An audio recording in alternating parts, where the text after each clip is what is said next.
inni tokko akkaataa itti waliigaltee sanaa inni lammaffaan immoo waliigaltee sana hojiirra oolu dhiisuu akkaataa raawwii karoora gartee itti akkaataa itti gochaan mirkanaa'u. Kana keessatti akkaataa waliigaltee keenyaa keeyyatoota 13 kan of keessaa qabu. Keeyyatoonni argiteen irratti waliigalle sun keeyyatoota baay'ee gara 13 yoo qabaatan illee irra guddaa mataan guddaansa kan irratti waliigalle keessa inni tokko dhimma nageenyaati. Dhimma nageenyaa inni lammaffaan immoo dhimma waraana kana bosona keessa ture waraana kana dhufee akkam ta'a hiree waraana kana maal ta'a ka jedhu sanarratti dhimma hiree waraanni kun dhufee eega argitee mooraa isaaf qophaa'e sana gaseenee haaromsa barbaadamu ni fudhata akka fedhii isaatti maal ta'uu akka danda'u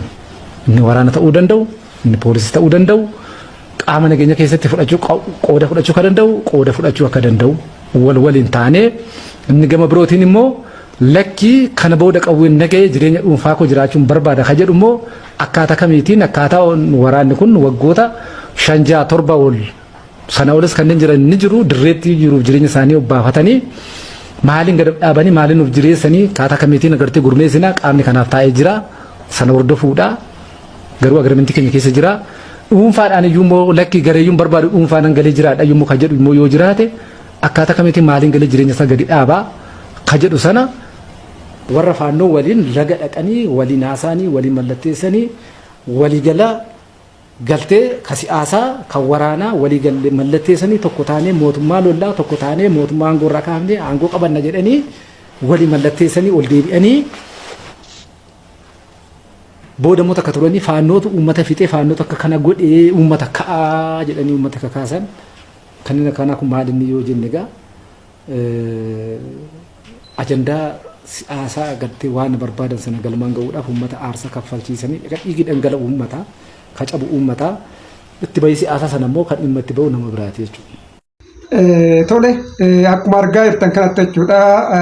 jaarsanyiin ibsa miidiyaadhaaf kennee jira kanaan duratti jechuudha guyyaa 3 duratti waraanni isaa galuu fi innillee mootummaa wajjin ifatti jechuudha walii mallatteessanii jiran jechuudha amma immoo wantoota irratti walii galansan jechuudha akka keewwattoota baay'ee qabanii fi san keessa immoo keewwan inni baay'ee irratti ibsa kennuu barbaade waa'ee waraana galee kanaaf jechuudha waa'ee waraana galee kanaan wal qabatanii akkamitti eegaa haaromsa fudhataniin boodatti immoo akkam akka isaan ta'an jechuudha waan irratti walii galan baay'ee isaa dubbatee jira jechuudha. Waan baay'ee kanaan wal qabatullee waan baay'ee kakkaasee jira.